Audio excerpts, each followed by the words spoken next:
Un des exodes les plus importants de l'histoire récente commençait. Après 132 ans, les Pieds-Noirs quittaient l'Algérie en masse. Non pas les quelques milliers de réfugiés auxquels Paris s'attendait et que les accords d'Évian avaient prévus, mais des centaines de milliers, que rien ni personne n'arrêterait.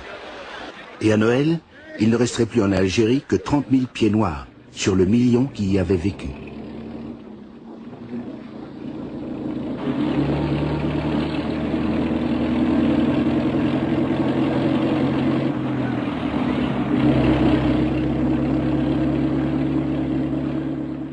You don't have to be right morally or historically to really suffer very deeply.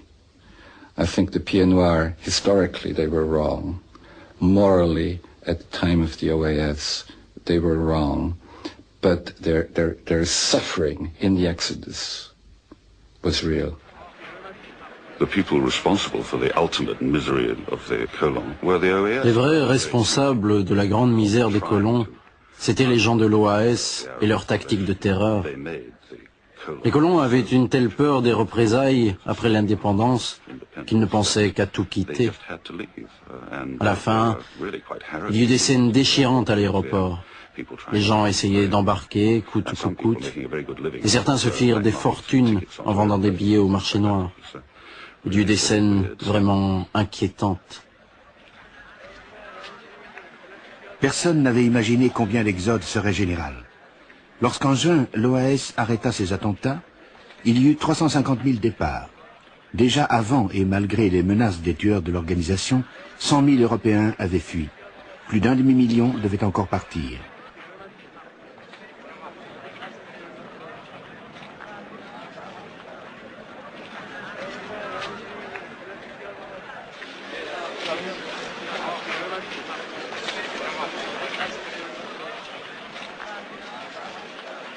Les commerçants vendirent leurs fonds à n'importe quel prix, puis fermèrent leurs boutiques pour toujours. Les bars et les cafés les plus renommés changèrent de propriétaires pour des sommes dérisoires. Des enseignants, des médecins, des policiers, des ingénieurs, toute une classe sociale s'en alla, tout simplement. Certains empruntèrent la route du Maroc et de l'Espagne, mais la plupart prirent le bateau ou l'avion. Il n'était officiellement autorisé qu'à 2 valises par personne. Officiellement.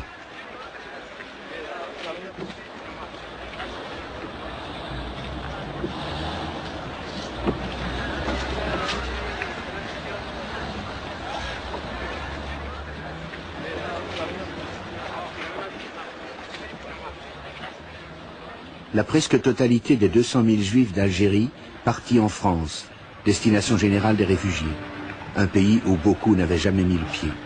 Certains trouvèrent refuge au Canada, en Israël ou même en Argentine, d'autres en Espagne. Le nombre des arrivants en France équivalait aux populations de Lyon et de Marseille réunies. Si les musulmans modérés regrettaient cet exode, ce n'était pas le cas des durs du FLN, qui ne voyaient pas de place pour les Pieds-Noirs dans la nouvelle Algérie. Certains voisins chanceux tirèrent profit de cet exode. Mais les Harkis, qui avaient servi la France, eurent moins de chance. Sur 250 000, 15 000 seulement purent s'échapper. Ces hommes, ces musulmans, sont des Morasni. Ils faisaient partie de l'armée française et étaient chargés d'assurer la sécurité des Sas. Que vont-ils devenir maintenant? C'est la question qu'ils posent à leur lieutenant, et à laquelle ce dernier ne sait pas encore répondre, d'où son trouble. Qu'est-ce que vous comptez faire? Faut rien. Suivre l'armée, jusqu'à ce qu'ils me disent de la quitter. Et alors, qu'est-ce que vous ferez à ce moment-là? Ben, je sais pas.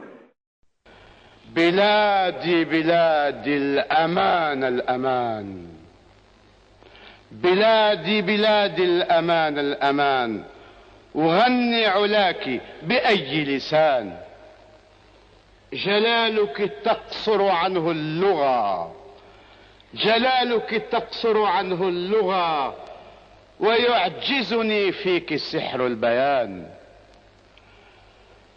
وهام بك الناس حتى الطغاة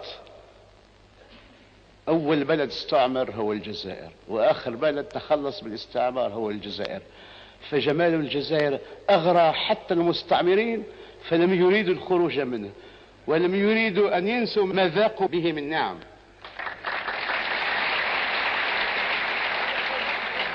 وهام بك الناس حتى الطغاة وما احترموا فيك حتى الزمان، وأغريت مستعمريك فراحوا يهيمون في الشرق بالصولجان، ولم يبرحوا الأرض لما استقلت شعوب ولم تستكن للهوان، وزلزلت الأرض زلزالها، وزلزلت الأرض زلزالها، وضج لغاصبك النيران، فتبيض صفحة إفريقيا وراهنه الشعب يوم التنادي، وراهنه الشعب يوم التنادي، ورج به الشعب يوم الرهان، فتبيض صفحة إفريقيا ويسود وجه المغير الجبان.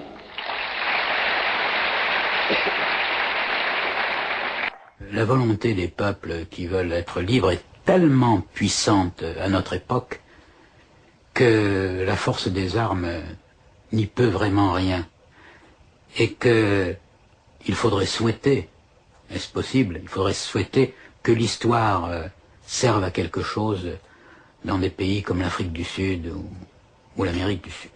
Que serait un homme sans mémoire, que serait un pays sans mémoire, que serait une armée sans mémoire. C'est la mémoire vivante qui fait le présent, et le présent tient en lui l'avenir.